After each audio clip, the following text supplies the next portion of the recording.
'Tis the season for being merry, to vomit, diarrhea, stuffy nose, coughing, and anything else that has invaded your family.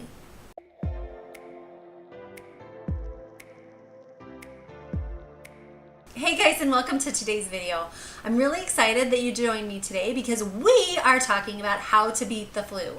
So this week, we got attacked from the flu, and so I thought I'd make a video to talk to you guys about what I do in my family to combat anything that invades our household. Anytime one person isn't feeling well, or we happen to be around other people who were sick and decided to come to play date or the library, thank you so much, people, for doing that.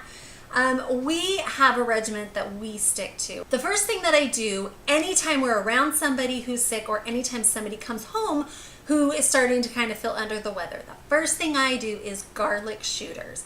They are as nasty as they sound. I am sorry to say, but they are. So the first thing that you do is you get any kind of garlic, which is fresh garlic, or like the kind you get in a canister from Costco, the big kind. And is what you want to do is you need a juicer or some way to juice these. And you put a bunch in. I don't even measure. I literally just start chucking in. So the first thing I do is I start putting in the garlic. And you have to do the garlic first because it doesn't actually juice very well. The next thing that I do is I try to pick something that's a little bit more intense in flavor, like a pineapple. Apples work, carrots do work as well, but something that is going to cut the taste just a little bit. It doesn't do it by much, but it does help a little bit. You do actually also need that extra fruit or vegetable because when you juice garlic, it doesn't actually juice, and you need another vegetable to go through afterwards so it actually like goes out of the juicer. I don't give my kids very much. I honestly give them like maybe a shot, like a shot glass full or a half a shot glass full. You don't need very much. For the people who are exposed to the sickness and they're not actually sick, I do this at least 1 to 2 times a day.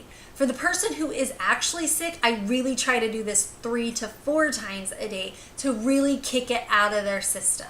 So after the garlic shooters, the next thing that I do for the people who have been exposed, I actually give them On Guard beadlets. And I try to do this like 1 to 2 times a day, kind of like the garlic shooters. So now we're talking about the person who is actually sick. The first thing that I like to do, besides the garlic shooter for them, is I really like to put them in a bath or a foot bath. And in the bathtub, I put Bentonite Clay, Celtic sea salt, and I've also done baking soda as well.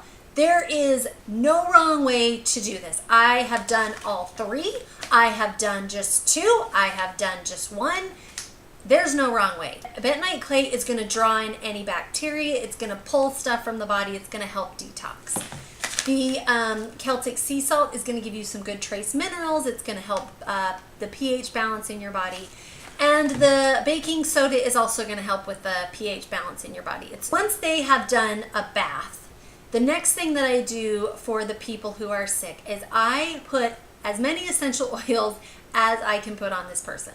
So my top ones are going to be cilantro, Melaleuca, oregano, and thyme. If you do not have those, I have also used basil, marjoram, and then for fever, I really like peppermint. If we're talking about just a cold, I will put those on, but the other ones that I will add as well are the Breathe stick, and I put this on the bottom of their feet, and I keep this on very regular. In fact, I'll put it on their feet or their chest pretty much all day long. And then I also like these if they're having trouble coughing and we're trying to go somewhere or they can't stop coughing. These seem to help as well. I trust this information was helpful. Like, share, subscribe, and until next time, bye.